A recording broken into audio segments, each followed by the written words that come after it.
Hey guys, it's Mathel here once again, and I'm trying out a Geofri's Devotion build for the second time around. I did one maybe 5 months ago or something like that, a couple leagues ago, and it was based around just trying to hit hard with the weapon proc and just do big flat damage. This time around it is based more around Ignite. Now the item itself is just a Geofri unique mole that is Prophecy upgraded to a slightly better unique mole, except it does have one very special property, which is when you on melee hit send out this sort of nova that you see from my character at the moment. It's got a 1 second cooldown and it hits extremely hard. It's about 2 to 3,000 physical damage, and it is a spell, and it can scale through all kinds of additional extra damage, extra chaos, fire, fizz, lightning, etc. And then we're an Elementalist using the Shaper of Flames, something like that, node that lets us get all of our damage doing Ignite. And that means that we can scale Ignite through all the damage sources of the skill and then get a pretty big initial Ignite. So all you do then is pick some sort of melee skill to trigger it off of, and in this case I've decided to do Flicker Strike just for fun. Cyclone is probably your best bet. Static Strike would be pretty good too. Charge Dash is what I did last time around, so really it doesn't matter too much. And then let that Nova go to town with the Ignite Prolif. And there isn't much better you can do on clear speed really on a pretty conventional build than something that Novas in all directions, has a pretty good spread, and then does Ignite Prolif. So we've been absolutely trucking through the levels, almost level 90 at this point with like 9 hours played, and for the most part just doing maps that have Beyond and Double Beyond and really crazy shit, because it's quite a lot of fun for clear speed. I'm building it as an Elementalist for the initial Ignite from the skill itself, though I am also using a few golems for the buffs that they provide, and then the exposure node for even more negative resists, and Eternity Shroud as well with some shaped gear just for a bit of extra damage. Doesn't do that much ultimately because we're not converting anything in any huge capacity, and it's just a bit of extra chaos damage on top of all the Ellie. So this here is a map that is double Beyond or single Beyond, I don't know, but there is Valdo's Rest, so it's all the Harbinger crap, and it's pretty serious business stuff. It's probably some of the juiciest Harbinger clear I've exhibited so far, and it's not for the faint of PC, because it does not go well for frames. I think this is just single Beyond actually. The next little clip is going to be more of a double Beyond. In these types of cases, Cinder Swallow Flask really has it's worth its weight in gold, because it just keeps you alive through just about everything when you're killing things non-stop. And then Prolif, we're currently getting through the Prolif gem, though you can do it on the cluster jewel.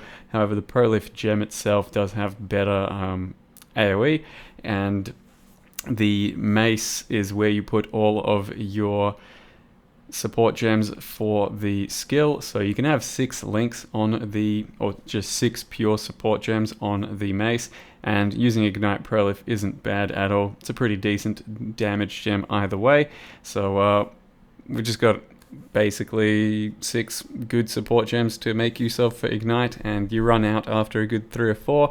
So in this case we are still using Ignite Prolif. We're using something like Added Fire, and faster proj for clear as well. Maybe you can notice that, but the projectiles aren't super fast to begin with. With faster proj they do get just a little bit better, and then you swap in Swift Affliction when doing single target. Though thus far, up to like tier 10s or 11s or so, haven't need to do any single target or swap just yet, because things do get burnt down pretty quick. It scales very fast and very well early on, since you just basically get an equivalent of a level 30 spell, something like an Ethereal Knives worth of damage at level 30, right as you can equip it at level 60, and it'll get slower, similar to the last time I tried this sort of item and build.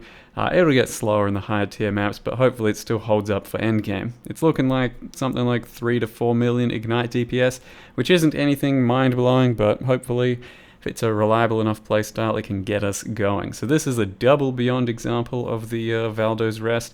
And you can see the XP bars are just going crazy, and the PC is not having a great time. But I am, because this is some serious fun shit.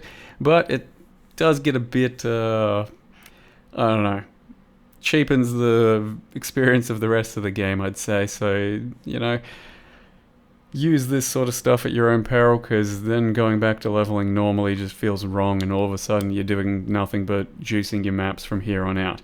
In any case, build's been pretty fun so far. It doesn't cost too much to get going to at least a workable point, but we are going to try and min-max just so I can have ignite damage. Let me jump in and show you how I've built it thus far. So here is the current character, level 88, devoted to Z DPS. Wasn't 100% sure there was going to be some damage here or a build. It was kind of a thinking process to get it going off the ground, and it is a devotion. So Geofri's devotion. As you can see, pretty whatever makes to begin with. Never deal critical strikes, definitely sucks. But then trigger level 20 elemental warding on melee hit while cursed. You do have to get some sort of self-curse employed on yourself so you can actually trigger the attack. It's on melee hit, so any melee hit that you choose to use, and like I said, I'm using Flicker Strike, and then the elemental warding itself is a Nova skill that shoots out in a sort of Nova area. Here it is here. You can check it on the wiki to get a much better grasp of what it does, but 1 second cooldown deals like 2,000 to 3,000 base physical damage as a spell, and converts to Fire, Cold, or Lightning. There it is. And then, like I said, you just have 6 support gems that, you know, attach to the mace itself that technically make it a 7-link. And one of the important things is that you can't deal critical strikes with this, so it does disable the use of Elemental Overload, which instead of giving us a 7-link, pretty much brings us back down to a 6-link. But we are going to cheese that ever so slightly by having a Stormbrand up on the enemy boss, and then weapon swapping to just some spell crit items. So just something with a bit of spell crit, and that means that almost instantly we should get Elemental Overload procced from our Stormbrand. So that's only going to be for the biggest bosses. Basically going to get an ignite up, have a Stormbrand up, and then run around for a quick second with a weapon swap, and then get back into trying to get a bigger ignite happening. So the current support gems for the skill are in order of importance, I suppose. Ignite, Prolif, and that's it. That's the most important one. The rest are just damage things. So Anomalous Fast Approach says 60% chance to return from your final target. Pretty sure that never works because we're always piercing the enemies, and so there is no final target.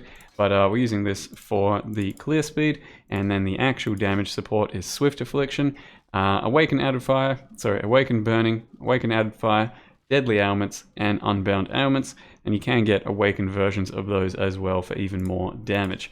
The way we are self-cursing, you can do a Coward's Trial Belt, which is what I was originally going to do, but you could also do a Rot Blood Promise, which is what we ended up doing because it's a bit easier to manage. Just level 20 Blasphemy, so you can then start running Flammability as a Blasphemy. It does mean that you are self-cursed with Flammability, but one of the special properties of Elemental Warding is that for the 3 seconds after it procs, you don't get affected by curses. You still have curses on you, but they don't affect you. So it does negate fire, the fire resist that you need to get, so that's fine, but it's a lot easier to just overcap this fire res and not have to worry about it. So we are still overcapped, still have decent fire res even with that, but when this procs, you know, we gain another 40 or 50 fire res. Otherwise, the ring, there it is. That's all we do for the self-curse. That's pretty much the interesting aspects of the build out of the way.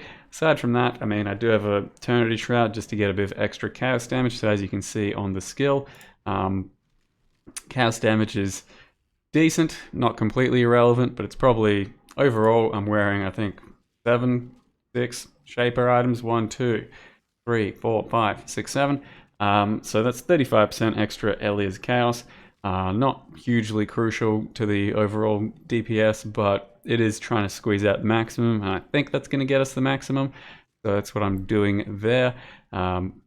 Since we do take the Elementalist node, that gives us Ignite with all of our damage types. So it doesn't matter what you stack on top of that one initial hit, it's all going to combine to form the single biggest hit and give you a big Ignite off of that.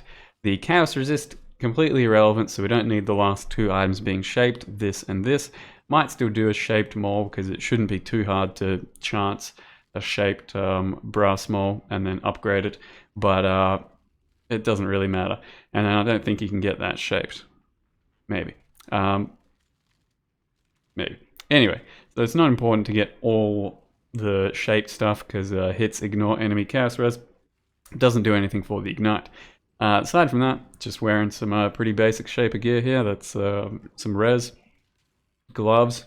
Gonna try and get some fire dot multi on them at some point. That is going to be a big upgrade.